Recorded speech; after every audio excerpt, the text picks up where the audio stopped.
Aming Diyos na makapangyarihan po sa lahat, kami po ay patuloy na lubos na nagpapasalamat sa inyong dakilang pong pangalan. Salamat po, Panginoon, sa oras po ito na kami muli niyong pinagsama-sama. Muli ninyo kami, Panginoon, na pinagkakaisa sa isang panalangin, sa isang pagsamba, sa Espiritu at sa katotohanan. Salamat po, Panginoon, sa panibagong araw o ang iba, Panginoon, ay nagkakalahati na. Ang aming dalangin, O Diyos, tanging ikaw lamang ang nais naming purihin at sambahin at linisin ang aming kaisipan at puso upang kami, Panginoon, ay 100% naka-ugnay sa inyo, nakakonect po sa inyo. Salamat po, Panginoon. At patuloy na i-cover po ninyo kaming lahat ng iyong banal na dugo, ang aming pamilya, ang aming mga mahal sa buhay, at patuloy na kayo lamang ang managumpay at aming sinusuway ang gawa ko ng kaaway, sapagkat wala ho siyang karapatan, ni kapangyarihan at otoridad. Ang tanging lamang ikaw, O Diyos, Panginoong Hesus at Banal na Espiritu, ang may kapangyarihan sa aming buhay, sapagkat ikaw ang aming kinikilalang buhay at dakilang Diyos. Sa tanging pangalan ni Jesus. Amen at Amen. Amen and amen. Amen. Yes, Lord. Hallelujah.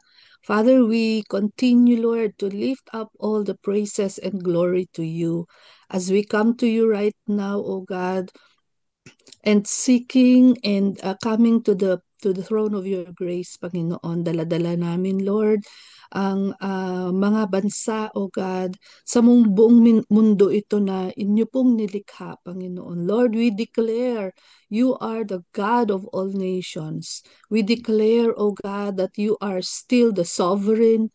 You are still very much seated on your throne, O God. And yung authority mo, O God, Lord, is still over all your creation, including the nations, Lord, and all the governments. Panginoon, sa mga oras na ito, O God, we just would like, Panginoon, to pray and intercede on behalf of the nation of Israel. Alam namin, Panginoon, Lord, itong bansang ito, O God, ay malapit sa inyong puso, O God. At ang inyong bansang pinili, Panginoon Lord, ang inyong mga anak, O God, the chosen people of Israel. Lord, maraming salamat, Lord, because kahit po malayo kami sa bansang ito, O God, but still, O God, we believe we can reach out to them, O God, sa pamamagitan ng amin pong intercessory prayers for them, O God, for this nation of Israel. Panginoon, alam namin, O God, na hanggang sa mga panahon na ito, O God, ay nagpapatuloy yung mga conflicts po doon uh, against, yung mga nations, O God, na nais na sumakop sa bansang ito, mga bansang nakapaligid like Iran, Lebanon, Palestine, O God, at saka yung pong mga rebel groups, O God, na mga Hamas, mga Houthis, O God, Hezbollah. Lord, alam namin, Panginoon, na kung minsan, Lord, you allow things to happen, Panginoon, Lord. And even sometimes, Lord, we do not understand your ways. But Lord, you taught us and you continue to teach us, oh God, to just trust. Trust you, oh God. Trust your heart na ikaw pa rin ang nakakaalam, Panginoon, kung ano yung pinakamabuti, oh God, sa lahat ng inyong nilikha, oh God. Kaya Lord, maraming maraming salamat because we believe, oh God, that you still have a very, very good plan, Panginoon, para sa bansang ito at sa mga bansang nakapaligid, Lord. We just pray, Panginoon, Lord, that uh, there will soon be peace and order, O God, sa mga bansang ito. Upang sa ganon, Panginoon, ang mga mamamayan ay makapagpatuloy, Lord, na sa kanilang normal na buhay. They can go back, O God, to their families. They can go back, Panginoon, to their sources of income. They can go back, Panginoon, Lord, sa kanilang mga trabaho at mga normal routines. But most of all, Panginoon, Lord, dinideclare namin, O God, na ang bansang ito, ang mga bansang ito, Panginoon, ay magkaroon, O God, ng pagkakilala sa inyo bilang kanilang Diyos. Ama, sa ngayon marami pa rin, Panginoon, yung mga Jews, O God, yung mga Hudyo, Panginoon, na hindi kumikilala sa aming Panginoong Jesus. And we believe, O God, na itong mga panalangin namin na ito, O God, kahit araw-araw po naming sinasambit, alam namin there is power in prayer. At alam namin, oh God, that this will just continue, Panginoon, to strengthen, oh God, yung mga faith din, oh God, ng mga Christians, ng mga kasama naming mga Kristiyano, oh God, mga kapatid naming mga Kristiyano sa mga bansang ito. That they will be strengthened, they will continue, oh God, to trust your ways, that they will just continue, O God, to call upon you, Panginoon, dahil ikaw lamang, O God, ang siyang tanging pagmumulan ng pag-asa, ng protection at mga provisions, Lord, na sa pangangailangan nila sa araw-araw. Lord, continue to send, Panginoon, mga Christians mo, yung mga saints, O God, Lord, and your holy angels, O God, to cover, Panginoon, ang inyong mga anak, Panginoon, sa mga dakong ito, Lord, that they will also continue, Panginoon, to endure, O God, to keep the faith, Panginoon, Lord, despite all the persecutions in the midst of war and conflicts and violence and sufferings, O God, Lord. Araw-araw ay napag-aaralan namin dito, O God, sa daybreak, Lord, how you are using, Panginoon, Lord, yung mga sitwasyon, iba't ibang sitwasyon and circumstances, Panginoon, sa buhay ng inyong mga anak, O God. Lord, to show, Panginoon, that you are indeed God over all, and to also uh, uh, continue to trust in you, and yung faith, Panginoon, nila ay tunay na masusubok, and it will be tested, and hanggang, Panginoon, sila ay tunay na nalalabas na yung purity, Panginoon, sa kanila ay makikita at magiging evident, O God, sa kanilang mga buhay. So salamat, O God. Lord, we also lift up to you, O God, ang aming bansang Pilipinas, O God, that even, Panginoon, sa mga kalagitnaan ng mga iba't ibang issues, O God, na kinakaharap, O God, ng aming bansa at ng mga leaders ng bansang Pilipinas, Panginoon. Alam namin, O God, your mighty hand is upon the Philippines, O God. You love the Philippines, and the Philippines is for God, is for you, Jesus. Kaya, Lord, mula sa pinakamataas sa aming Pangulong Bongbong Marcos, O God, hanggang sa mga sumusunod, Panginoon, sa mga posisyon, O God, na alam naming ito ay nagiging daan upang sila mga leaders na ito ay yung kanilang performance ng kanilang mga duties and responsibilities, O God. We pray, O God, that ikaw, Panginoon, ang gagamitin nila, ang magsisilbing halimbawa sa kanila, Lord, yung inyo pong leadership, the way you led your people during your time here on earth, O God. Ayun po ang makikita nila at mamumulat sa kanila, O God, and that they will set that example, O God, sa kanila ring pangunguna sa aming bansa. Lord, we also pray, O God, for all the different departments, yung sa executive, legislative, Yes. judicial, Lord, na magkaroon ng pagkakaisa, Panginoon, ang aming mga leaders na ito, O God, at pawang ang kanila pong nanaisin sa kanilang mga puso is for the good of the whole nation, O God. Lord, we come against the spirit of corruption. We come Mm. against the Provision. spirit of greed. We come against the spirit of pride, O God. Yes. At ang lahat, Panginoon, Lord, they will just, come in yung pagpapakumbaba, O God, forgiveness and reconciliation and healing, Panginoon, Lord, for the nation, for our nation, the Philippines. Lord, we also think about and pray for those people who have been affected by the recent calamities, typhoons, earthquakes, oh God, mga pagbaha. Lord, be their refuge, be their shelter, be their provider and protector, Lord. Ang mga anak mo, Panginoon Lord, na gagamitin mo, send to them, oh God, to help out and to help them recover and be restored, oh God, mula sa kanila pong, mula sa effects, oh God, ng mga calamities na ito. And so, Lord, overall, we Yes. just pray and we just, Lord, plead the blood of Jesus to Yes. cover, Lord, at ang mga prayers namin ito, O God, alam namin, Panginoon, na ito ay umabot sa inyong trono ng biyaya, Ama.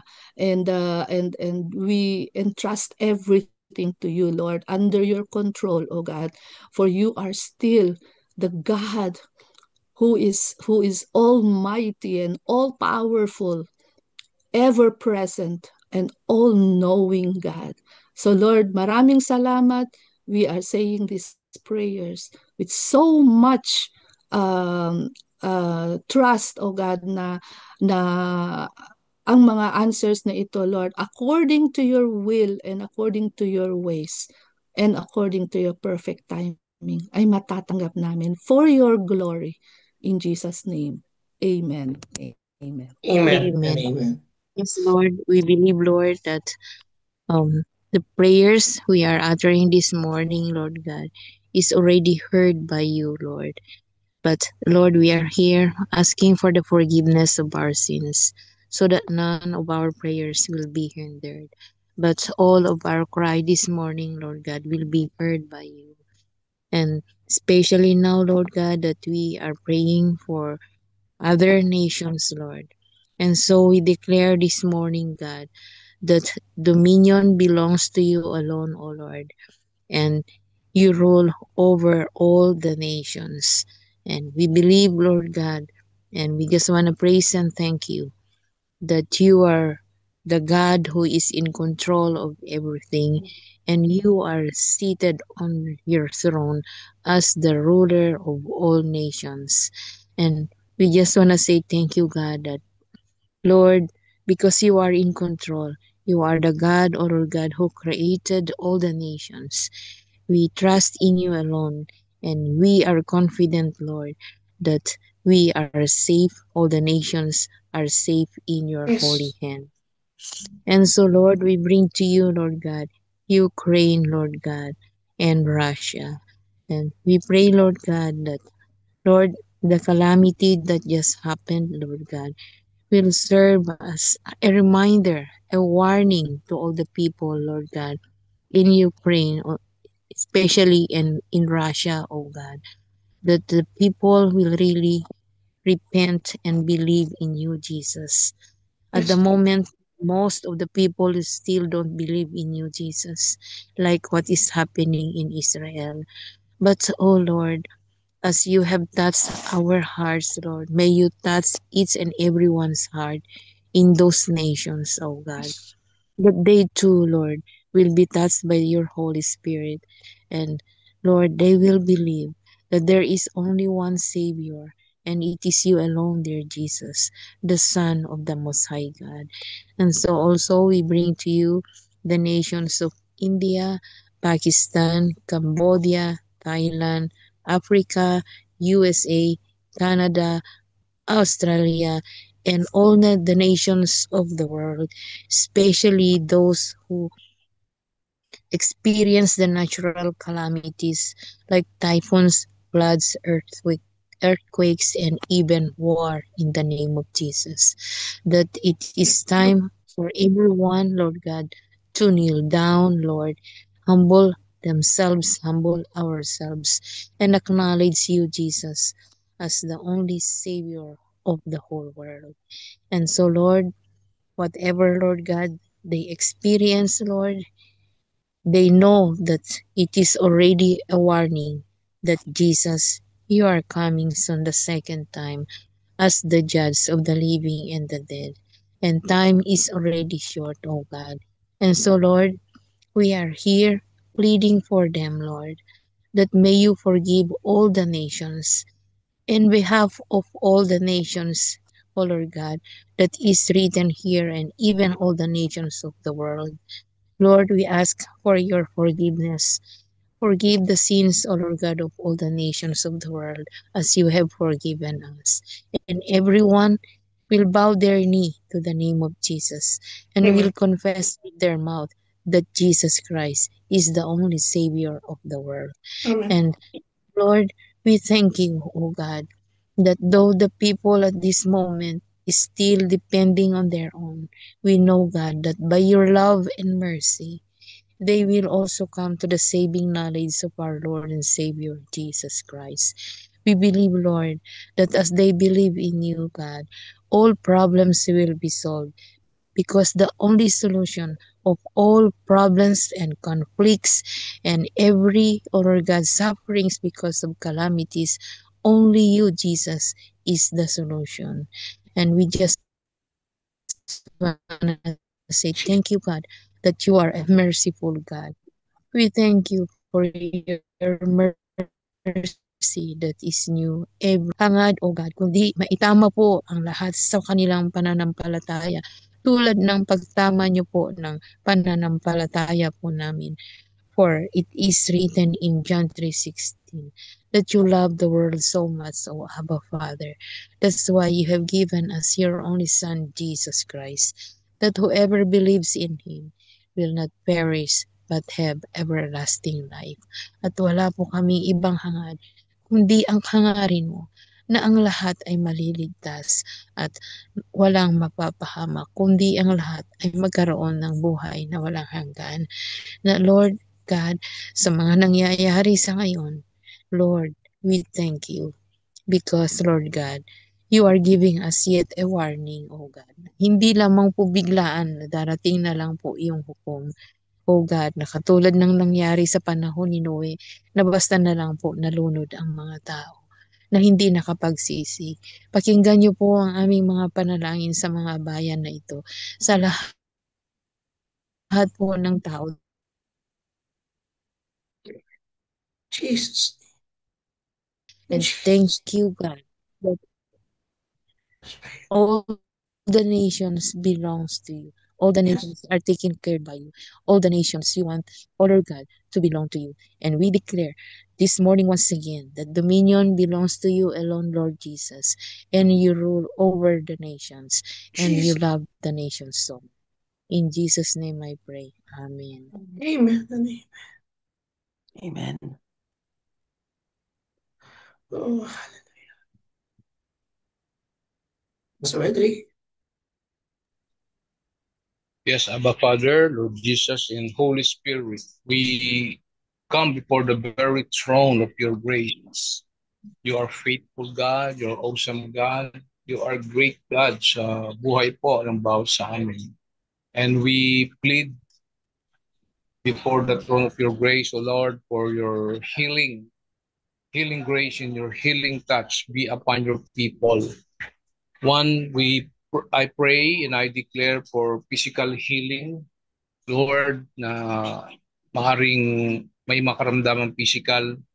Kami, Panginoon, makasama namin dito, even yung aming mga kapatid, mga mahal sa buhay, mga kapatiran, friends here and abroad, na may suffering sa physical pain, especially for Pastor Rory, Lord, Pastor Cao, and the rest of aming mga kaibigan. In the name of Jesus, receive your healing right now.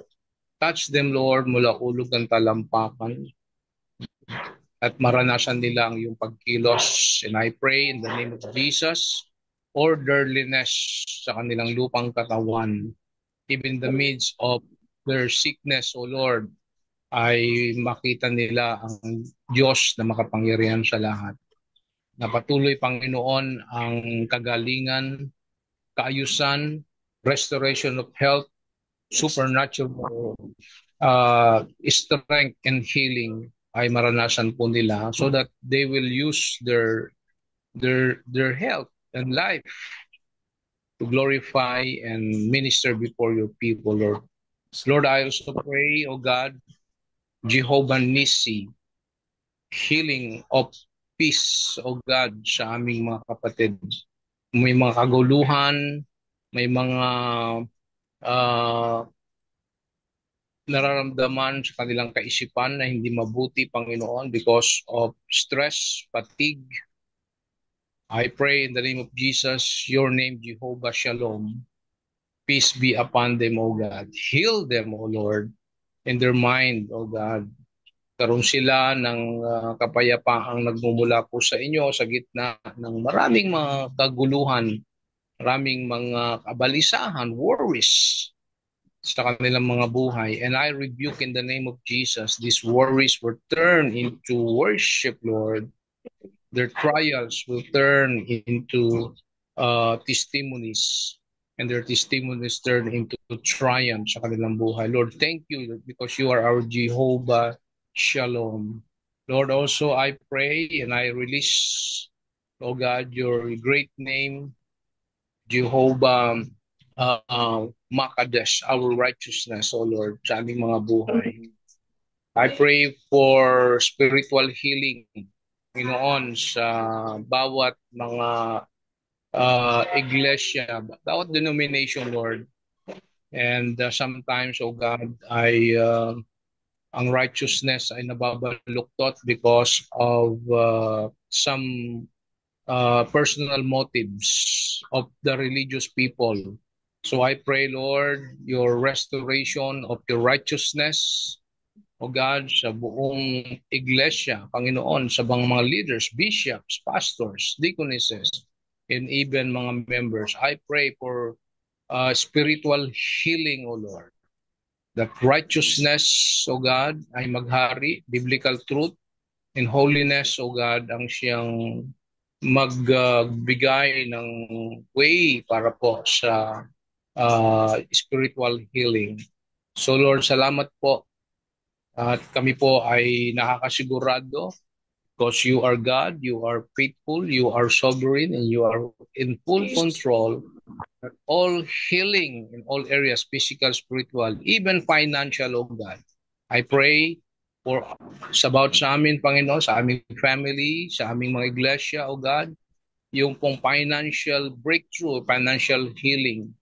Salamat, Panginoon, because you are our Jehovah Jireh, our provider. You said in your word in Philippians 4:19, Panginoon, you supply all our needs according to riches and glory to Jesus Christ our Lord. I declare, I release, and I prophesy every GMC churches, every workers of GMC, O God, ay magkaroon po ng financial breakthrough, O God. Hallelujah. And I release and I command the angel of the Lord, locate all our destiny, financial helper, financial connection, O God, upang ang inyo pong ministeryo through us, sa inyo pamagitan ng iglesia, magitan ng mga lingkod, magitan ng inyo, mga laikot leaders, ay through our financial breakthrough, O God, ay magamit mo po kami to further, O God, yung inyo pong great commission, great commandment to build your great church all over the world through us, through your church, especially the GMC, O God. So thank you, Abba Father, for your healing grace, physically, spiritually, financially, emotionally po, sa buhay ng bawat sa amin. This is my prayer, this is my declaration. In the mighty name of Lord Jesus Christ, I pray. Amen and amen. Amen and amen. Oh, glory to you. Hallelujah, Lord. Thank you so much, Father, for the opportunity to come together this morning to pray and to lift up our churches. Oh, Lord God, we represent so many different churches, Lord, all over the world. in the Yes. ministry. So we just thank you, Lord, again for the opportunity to stand in the gap. And Yes. Lord, we pray this weekend as people are getting ready. Saturdays are busy, preparation days, ministry days, going out.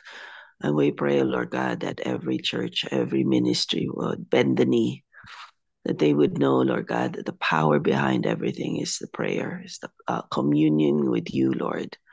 And that, Lord, as they seek your face, to seek your plans, to open the door, breakthrough to the lost, because you have said, Lord, that the harvest is plenty, but the workers are few. And you said to pray and ask you for the harvesters, and that's what we do. We come alongside, oh Lord God, the ministry of Pastor Brad, the 938. We hope and pray, Lord God, that there are many churches who put their alarm on for 9:38 in the morning and in the evening. So, Lord God, that they just for a prayer blast at that time, oh Lord God, remembering that is what it is Matthew 9:38, and where we seek to ask you, Lord, to raise up more harvesters in our churches, those with a heart of ministry. Huwag mong payagan, Lord God, that iisipin ng mga tao, hindi yan ang calling ko, because it is the calling and commission of every member. So it is our Jesus. responsibility, Lord God, as leaders, whether lay or workers, to intentionally, Lord, disciple and train up our people. So help us, oh Lord God, to do this diligently, intentionally, to persevere, Lord God, to pray over not just the ministries of outside, but inside the churches, Lord, that we would intentionally pray for every member, that you would open their hearts, oh Lord God, their minds and their spirit to raise up to worship you in spirit and in truth. We pray, Lord God, for not just the regular discipleship things that are going in churches, but like the special training programs that's happening, like for Solid Rock. We've been asked to pray, to intercede as they prepare for, I think it's the weekend of the 16, 17, or the 15, 16, that weekend, Lord God, as we pray, Lord God, that it will be a full house, that those who are the church members, Lord God, those yung mga na, dati Zimbabwe lang, Lord, that they would want to come, want to stay, want to study, Lord God, that the preparation even now, Lord, that they would be praying over this, even fasting for this, Lord God. And that you prepare the leaders who will be speaking, the tatlong David, Lord God. You would keep them safe. You would keep them, oh Lord God, as they're prepared, what they need to teach. And again, Lord, fill the place, fill the church, Lord God, Solid Rock, with your presence, that everyone who comes, Lord, there will be a sense of expectation, excitement, and the Holy Spirit, that you would touch everyone. They would encounter you that weekend. They would not just be, Lord, just teaching, but practical Christianity. That, again, Lord God, the people will be equipped, will be excited to live out their faith. In the same way, Lord, in that same weekend, dito sa England, Lord, it will be the first encounter camp, a gathering of churches, Lord God, a gathering of different denominations, but hungry people, thirsty, seeking for Yes. more of you, seeking an encounter with you, Lord. And again, coming from different nations, we pray again for your presence and your power to be there, that you would lead people to pray and fast before this happens, that we're still believing, oh Lord God, the people who said they are unable to come. We pray, oh Lord, and believe that if you want them to come, you will make a way for them to be able to come. That ano man yung hadlang, ano man yung reason is biglang iba, and that they will be able to come.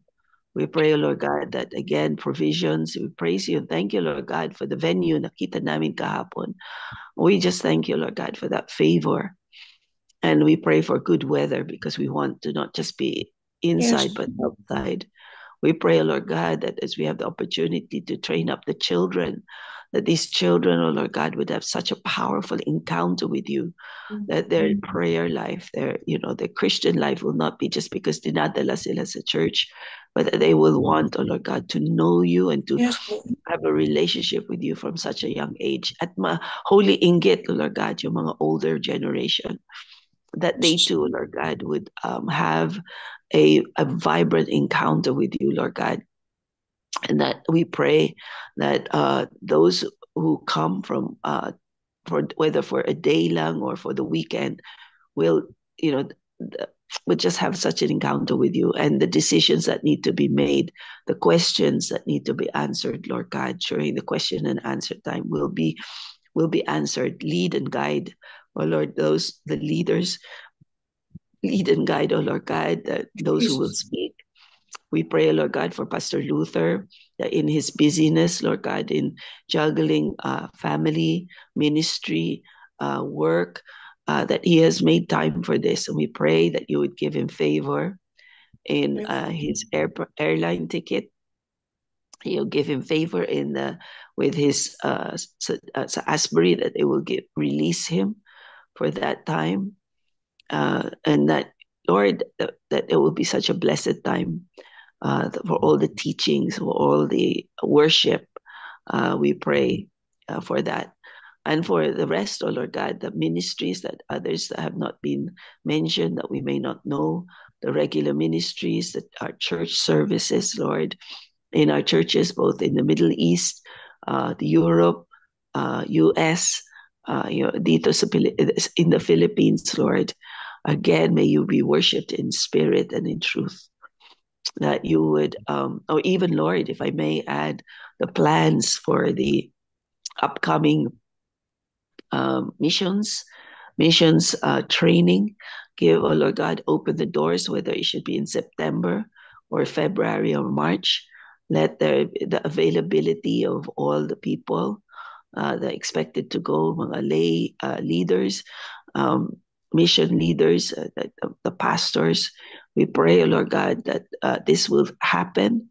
People will be excited following on from the Empowering Academy, Lord God. That talaga, Lord, you will be lifted up.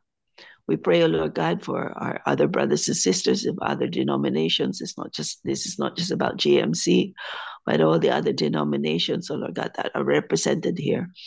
That we would that the ministries that they have also, Lord God, will be in spirit and in truth. And we just pray for that. Thank you, Lord. Thank you for Daybreak, that we are able to meet in international and global, Lord God, to stand in the gap, to pray, to know that our prayers are doing something. And thank you, Lord God, that we are also able to meditate on the word, the combination, Lord God, of your word and prayer and worship, Lord, is a powerful thing. Help us to continue to do this. So in your name, Lord Jesus, amen. Amen and amen. Kuya Virgil, can you lead us for the Department of Education?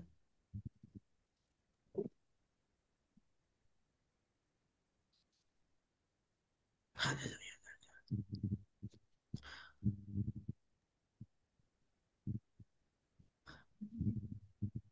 Kuya Virgil? Hallelujah. Lord, patuloy po kaming lumalapit po sa inyong dakilahong pangalan ng aming Diyos na buhay at banal. Salamat po, Panginoon, sa inyong pagkilos sa bawat departamento ng edukasyon. Sa anumang bansa kaming nabibilang, Panginoon. Ang aming dalangin, Panginoon, ng bawat pagtuturo ng mga guro at pakikinig ng bawat mga estudyante, magmula, Panginoon, sa kindergarten hanggang sa master degree, Panginoon. We ask, of Father God, na patuloy na kayo ang siyang kumilos, O Diyos, sa bawat departamentong ito, na hindi lingid sa inyo, Panginoon, yung bawat mga nangyayari sa loob at labas ng eskwelahan. Nang aming dalangin, Panginoon, ay patuloy na kayo, O Diyos, ang siyang mag-intervene po dito, Panginoon, sa loob pribado man ng publiko, sa loob man ng iglesia, Panginoon, o hindi man. Ang aming dalangin, O Diyos, ang tunay na pagtuturo, Panginoon, pagmumold sa mga bata na ayon sa iyong kalooban, na ayon Panginoon sa inyong salita, Panginoon. Ay tunay na ito lamang, Panginoon, ang siyang umiral o bumukal sa puso ng bawat mga guro at ganoon din, Panginoon, sa mga estudyante. Nang dalangin namin, Panginoon, sa bawat mga profesyon ng kanilang inagalawan o kanilang naisin mithiin sa kanilang buhay. Nang aming dalangin, Panginoon, ay tunay na, O Diyos, kayo ang siyang humawak sa puso ng bawat mga kabataan, ng bawat mga may edad na o wala man, Panginoon. Ganon din, Panginoon, sa mga gurong ito. Lord, we pray and we rebuke the work of the enemy, Panginoon. We rebuke, Lord God, the false teaching sa loob po, Panginoon, ng eskwelahan, pribado o publiko man. Ang dalangin namin, Panginoon, ang patuloy na pagkilos mo, Panginoon, sa loob ng eskwelahan, O Diyos, at sa puso ng bawat mga nagtuturo at tinuturuan. Salamat po, O Diyos. Salamat sa inyong kapangyarihan sapagkat kayo na ang tunay na nagumpay. We claim it and receive it. In Jesus' name we pray. Amen and amen. At sa oras pong ito, mga kapatid, ihanda po natin ang ating pong sarili sa mensahe po ng buhay na ibibigay ng kanyang abang lingkod na si Ate Olive Ileto.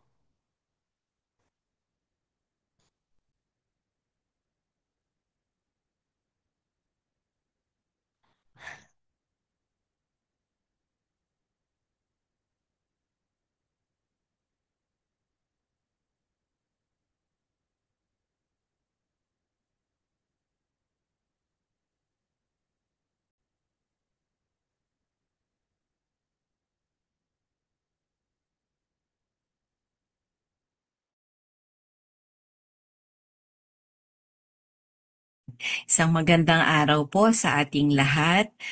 Once again, nandito na naman po ang inyong abang lingkod at isa po talagang malaking kagalakan para sa akin na patuloy na makapag-share sa inyo ng devotion at maging bahagi ng panalanginan. Subalit sa araw na ito po ay hindi ako personally makaka-join sa atin pong Daybreak Global dahil sa isang gawain sa aming church, sa Grace the Christ Center Church.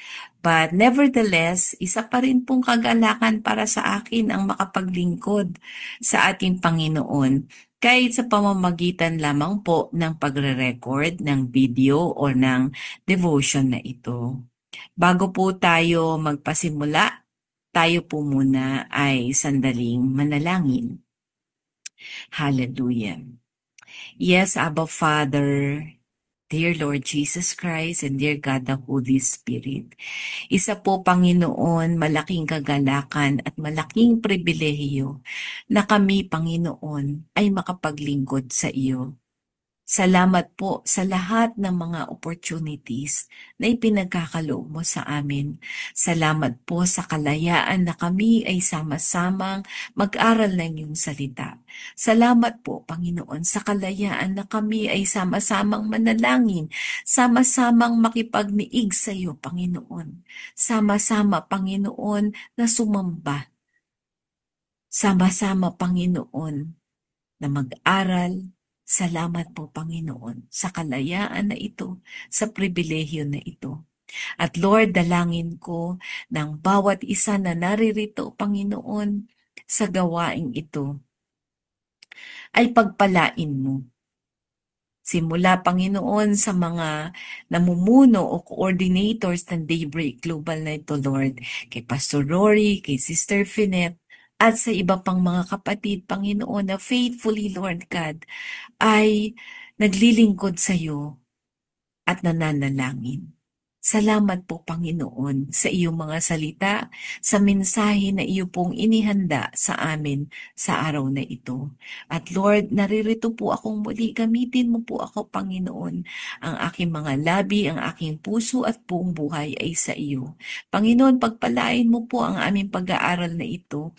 Nawa, Panginoon, maging karapat-dapat po kami Linisin mo po ang aming mga puso at isipan.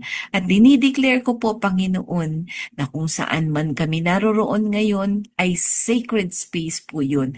It's a holy ground with you, Lord God. At dalangin ko, Panginoon, na ikaw ang siyang maging sentro, ikaw ang siyang maghari, ikaw ang siyang manguna sa aming gawain sa pamamagitan ng iyong banal na Espiritu. Salamat po, Panginoon. Ngayon pa lamang, Lord, nagpupuri na kami at nagpapasalamat sa lahat ng pagtugon na gagawin mo sa aming panalangin. Sa pangalan ni Jesus, ito po ang aming dalangin. Amen at Amen. Ang atin pong devotion, isi-share ko lang po ang ating screen. Ayan. Ang atin pong devotion na mula pa rin kay Oswald Chambers ay may pamagat na The Teaching of Adversity, August 2, 2025. Ang sabi po sa John 16 verse 33 sa NIV version, NIV, I have told you these things so that in me you may have peace. Sabi po ni Jesus Christ, no, sa kanyang mga disciples. In this world, you will have trouble, but take heart. I have overcome the world. Yan po ay isa sa mga pangako na binitiwan ng Lord Jesus bago siya umalis, bago siya ipako sa krus sa kanyang mga alagad. Ang sabi po dito sa ating devotion, the typical view of the Christian life is that it means being delivered from all adversity. Ganyan po ang paniniwala ng karamihan sa mga mananampalataya. Na tayo kapag dumadaan sa mga pagsubok ay ililigtas tayo ng Diyos. But actually, sabi po dito, it means being delivered in adversity, which is something very different. Magkaiba po yung from at saka in, no? He who dwells in the secret place of the Most High shall abide under the shadow of the Almighty. No evil shall befall you, nor shall any plague come near your dwelling. Yan po yung sabi sa Psalm 91, verse 1 at saka verse 10. The place where you are at is one with God. Napaka-laking assurance po nito sa atin bilang mga lingkod ng Diyos. Na kapag tayo ay nananatili, naninirahan sa secret place ng ating mahal na Diyos, walang anumang kasamaan ang siyang darating sa ating mga buhay. Hindi ibig sabihin po noon ay totally zero. But ibig sabihin po noon, hindi tayo magagapi ng anumang mga kasamaan. If you are a child of God, you will certainly encounter adversities. Kahit naman po hindi child of God nakaka-encounter ng adversities. So, what makes us think na kapag tayo ay na born again, exempted tayo doon, no? There is no such thing even in the word of God. But sabi ni Jesus, you should not be surprised when they come. Hindi tayo dapat magulat sa mga adversities o sa mga pagsubok sa buhay. In the world, you will have tribulation. Sinabi po ni Jesus mismo yan. Kasi naranasan din po niya yan eh. At hindi po titigil yan hanggat tayo ay nandito sa lupang ito. But be of good cheer, sabi ni Jesus. Magalak ka. I have overcome the world. Natalo ko na ang sanlibutan. He is saying there is nothing for you to fear. Huwag daw tayong matakot. But sabi pa nga ni Jesus, be of good cheer. Magalak tayo sa mga pagsubok na dumarating sa atin. Isa pa sa mga sa mga alagad ni Jesus ay nagsabi din ng ganyan, no? Sa 1 Peter, no, si Apostle Peter, sabi po niya sa 1 Peter chapter 4 verse 12, Beloved, do not be surprised at the fiery trial that has come upon you, as though something strange were happening to you. Hindi daw po dapat tayo magulat sa mga pagsubok na yan na dumarating. Hindi daw po yan strange sa buhay ng mananampalataya. In fact, it means we should be expecting it.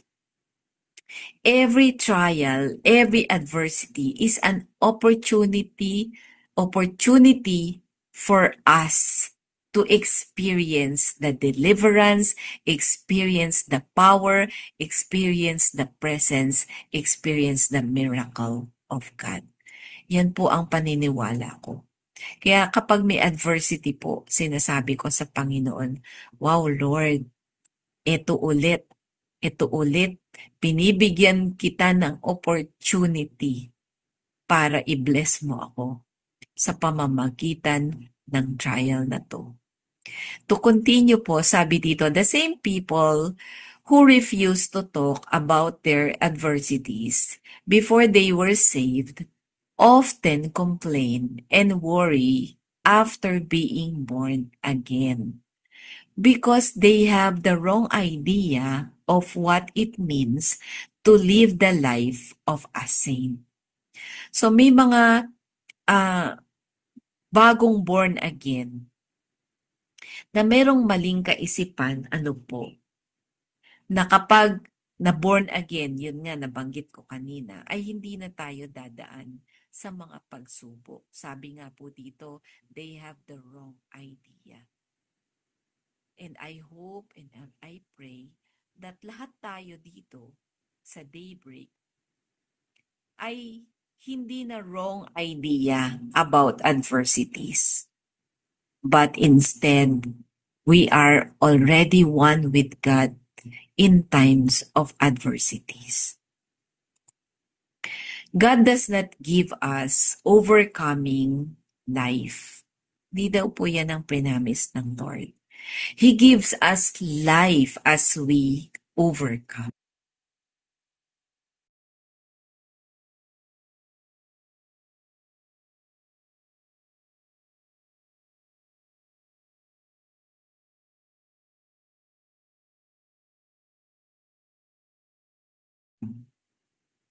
The strain of life is what builds our strength.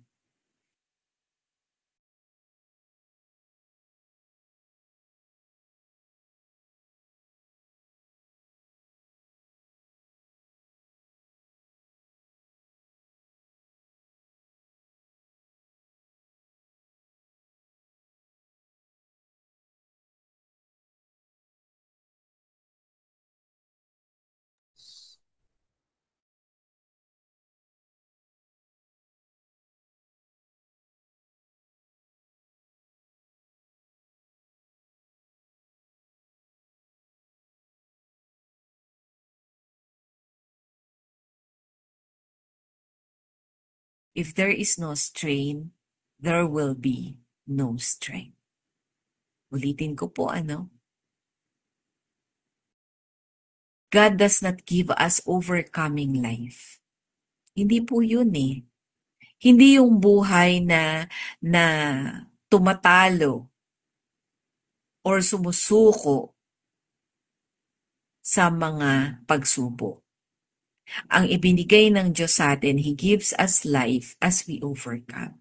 Tayo ay patuloy na nabubuhay sa pamamagitan ng mga adversity as we overcome them.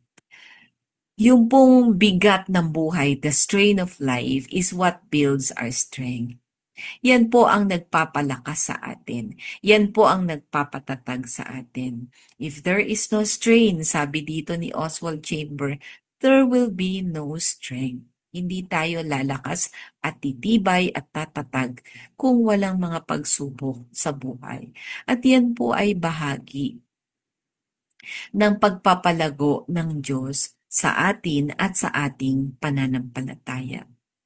Are you asking God to give you life, liberty, and joy? He cannot unless you are willing to accept the strain. And once you face the strain, you will immediately get the strength. Yan po ang promise ng Panginoon sa atin. Sabi po sa Revelation 2 verse 7, then God will give you nourishment. Sabi po dito, to him who overcomes, I will give to eat from the tree of life. Overcome your own timidity and take the first step. Then God will give you nourishment. Let's just keep moving forward, mga kapatid. In times of trials, in times of challenges, that will make us strong, that will make us grow, that will give us opportunities to experience the power of God. If you completely give of yourself physically, kung physical ikaw, lumalaban ka sa mga pagsubok, mapapagod ka, you become exhausted, sabi po dito. But when you give of yourself spiritually, you get more strength. Meaning to say, we allow the power of God, we allow our spirit to connect with God in times of adversity, and allow the Holy Spirit to move in us and through us. God never gives us strength for tomorrow. Ito daw po alam nyo, ito, pinagpe-pray natin to di ba po? Nagpe-pray tayo, Lord, bigyan mo po kami ng kalakasan sa aming buhay, sa araw-araw. Yan po prayer natin Or for the next hour, no? Ito po ang binibigay ng Lord sa atin, yung grace niya for the strain, only for the strain of the moment. Kung ano yung kailangan natin. Meaning to say, God's grace is there every moment. So may adversity man tayo o wala, nandoon ang grace of God. Our temptation is to face adversities from the standpoint of our own common sense. Yan po ang madalas na ginagawa natin. Pag may problema tayo, pag alam natin solusyon, action agad. Pag hindi natin alam solusyon, iisip tayo kung ano yung alam natin at yun yung gagawin natin. At ang sabi po dito, but a saint can be of good cheer even when seemingly defeated by adversities. Di ba po minsan nafe-feel natin sobrang talunan tayo dun sa dun sa pagsubok, yung ang hina natin o parang feeling natin hindi talaga natin kaya. Sabi po dito, kapag ka ganon, be of good cheer. Yun po yung sabi ni Oswald Chamber. Kahit na parang seemingly nadidefeat tayo ng adversity. Why? Because victory is absurdly impossible to everyone. No, imposible kung tayo lang except God. No. So, napakapalad po natin, di po ba? Na tayo ay nakipag-isa sa ating Panginoon. Sapagkat sa mga pagsubok, meron na tayong guarantee, meron na tayong assurance ng way out.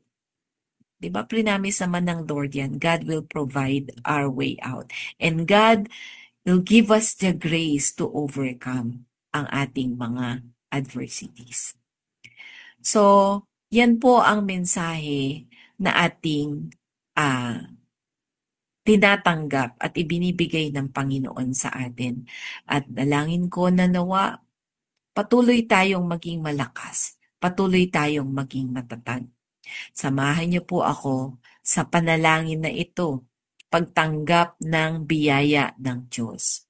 Sabay-sabay po tayong manalangin. Dear Abba Father, with the weight of adversity bears down on me, grant me the resilience to withstand the trials. May I find the wellspring of strength within my soul that you have bestowed upon me. As I face challenges, help me remember that I am never alone. For your love surrounds me. With each hurdle, let my spirit grow stronger and my faith deepen. Thank you, Lord, for guiding me through the darkest moments. I know your light will be with me, for I am one of your own.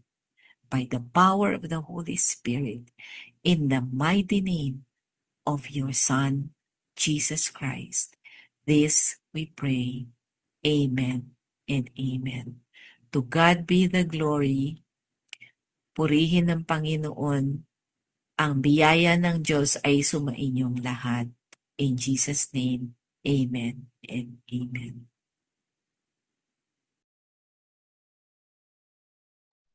Amen. Sige po mga kapatid, tayo po itadako po kayo sa pasasalamat po sa Panginoon.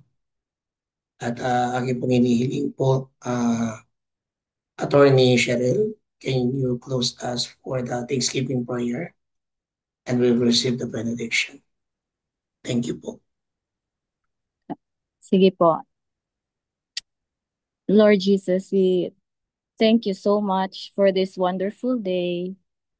You gathered us once again to hear your word, to be empowered by your word, that true enough, we may face adversity in life, but we can overcome it because we have you in our lives, O God. This adversity will make us stronger, O God, and will make us a better person, becoming like you, O God, becoming Christ-like, O God, all the more becoming like you. And so we thank you, Lord, for your word today by Pastora Olive. And Lord, we thank you for everything that you are going to do with the teachings, Lord God, that we have received, oh God. May we really impart this to other people, Lord God, so that hindi lang po kami ang mabless, but other people will be blessed through our lives, oh God. Thank you so much. We love you and we honor you. In Jesus' name we pray. Amen. Amen and amen. Mm.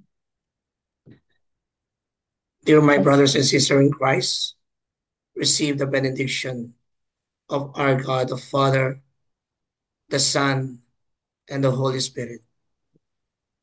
By His love, we conquer everything. By His faithfulness, we are victors. By His truthfulness, we are being chosen. And through His love and mercy and grace, we are accepted as a son and daughter of God. As we live in this platform, receive it and claim it with the peace or shalom of God and His holding us in His path of righteousness. In the name of the Father, the Son, and the Holy Spirit. Amen. Amen. Amen. Sige po mga kapatid, bago po tayo po mag-iwa-iwalay, ay i-ano ko na po sa announcement po natin. Ate Finet, dire-diretso ko na. Yes po. Sige po, Pastor. Go ahead po, Pastor. Thank you. Thank you din po. Wait lang. Truly po na ang Diyos ang ating pong purihin at sambahin sa bawat